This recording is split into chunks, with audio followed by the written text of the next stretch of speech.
Good evening সবাইকে। সবাই কেমন আছো? আশা করি ভালো আছো, সুস্থ আছো। তো আজকে হলো বৃহস্পতিবার, আর আজকের দিনটা খুব খারাপ গেল, এখনও রাত পড়ে আছে। তো আজকের দিনটা কেন খারাপ গেল সেটাও বলবো। আর আজকে হলো বৃহস্পতিবার, বাজার আসলে পরে আমাদের রান্না, সেটা তো তোমরা সবাই জানো, তোমাদের সবাইকেই বলেছি।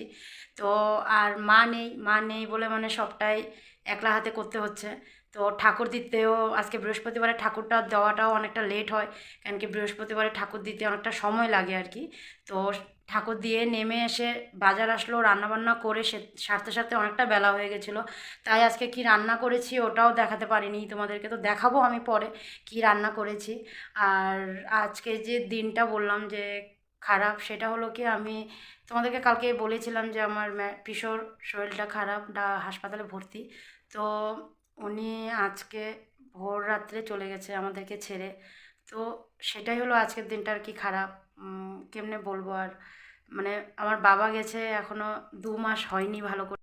বাবা চলে গেছে আমাদেরকে ছেড়ে, সেটাও 2 মাসও হয়নি ভালো করে। এই 8 তারিখ আসলে 2 মাস হবে।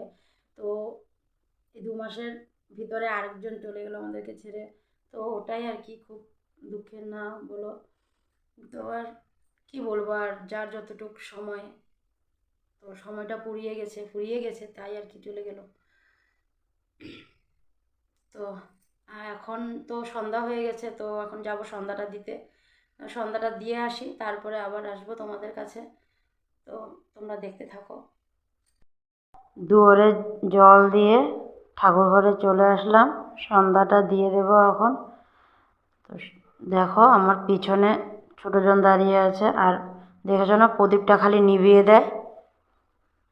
তো সন্ধ্যা দেওয়া হয়ে গেল, এখন কাপড়টা ছেড়ে চলে যাব রান্নাঘরে, তারপরে আবার রান্নাঘরে এসে দেখা দেখো হবে। দুধ গরম বসিয়ে দিয়েছি, আর এদিকে দেখো মটর ভিজানো আছে, এটা সিদ্ধ বসাবো। আর এদিকে পেঁয়াজ কাঁচা লঙ্কা রেখে দিয়েছি, কাটবো, কেটে তারপরে এটাকে ভাজা করব। পাপা আজকে খাবে মটর ভাজি, তো মটরটা ভেজে দেবো। জলও চলে এসেছে, দুধ গরম হয়ে গেছে, পেঁয়াজ কাঁচা লঙ্কা কাটা হয়ে গেছে, আর এদিকে দেখো মটরও সিদ্ধ বসিয়ে দিয়েছি। আর আসো তোমাদেরকে দেখা আজকে কী রান্না করেছি। এখানে চিতল মাছ বানিয়েছি ফুলকপি আলু দিয়ে, আর এখানে শিং মাছ বানিয়েছিলাম ছোট ছেলের জন্য। আর তিতা করলা ভাজি করেছিলাম, সেটা দুপুরেই খাওয়া হয়ে গেছে। সিম্পল রান্নাই করেছি, এর বেশি আর করতে পারিনি। কারণ মটর ভাজা হয়ে গেল, এদিকে পাপার লিকার চাও হয়ে গেছে। আর বাচ্চার জন্য আর হাজব্যান্ডের জন্য দুধ বেড়ে রেখেছিলাম, এটাও ডাইনিংয়ে রেখে দেব।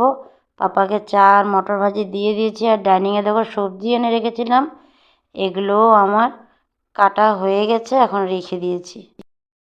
তো সবজি কাটা হয়ে গেছে, তোমাদেরকে তো দেখিয়েছি এই মাত্রই সবজি কাটা হয়ে গেছে। তো এসে একটু বসলাম রুমে বাচ্চাদের সাথে। দেখো বাচ্চারা কার্টুন দেখছে, মোটু পাতলু, তো ওদের সাথে বসে আছি। এখন বাজে হলো 9টা 15। ভাত বসিয়েছিলাম অল্প কুকারে, তো ভাতটাও হয়ে গেছে, ভাত নামিয়ে রেখে এসেছি রুমে। তো ভাবলাম একটু বসি, তারপরে চলে যাব আবার রাত্রের খাবার বাড়তে। কারণ বাচ্চাদেরকে তাড়াতাড়ি খাওয়াই দেবো, বড়জন আবার স্কুল আছে কালকে। তাড়াতাড়ি খেয়ে ঘুমালে সকালে তাড়াতাড়ি উঠতে পারে, না হলে ঠান্ডার দিন উঠতেই চায় না। তাই আর কি, তো 9:30 বাজলে ভাতটা দিয়ে দেবো, খেয়ে যাবে গা ঘুমাতে। তো একটু বসে তারপরে চলে যাব রান্নাঘরে। চলে আসলাম রান্নাঘরে, দেখো ভাত বাড়ছি, ভাত সবার জন্যই বাড়ি তুলবো এখন। বাচ্চাদেরটাও বাড়ছি, আর হাজব্যান্ডকেও দিয়ে দেবো।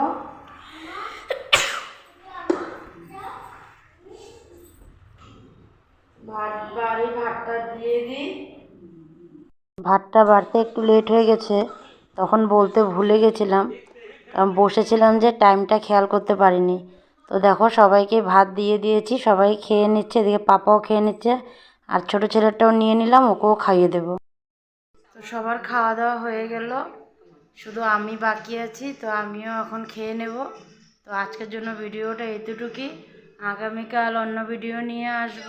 তো তোমরা সবাই ভালো থেকো, সুস্থ থেকো। আর আজকের জন্য বাই, গুড নাইট।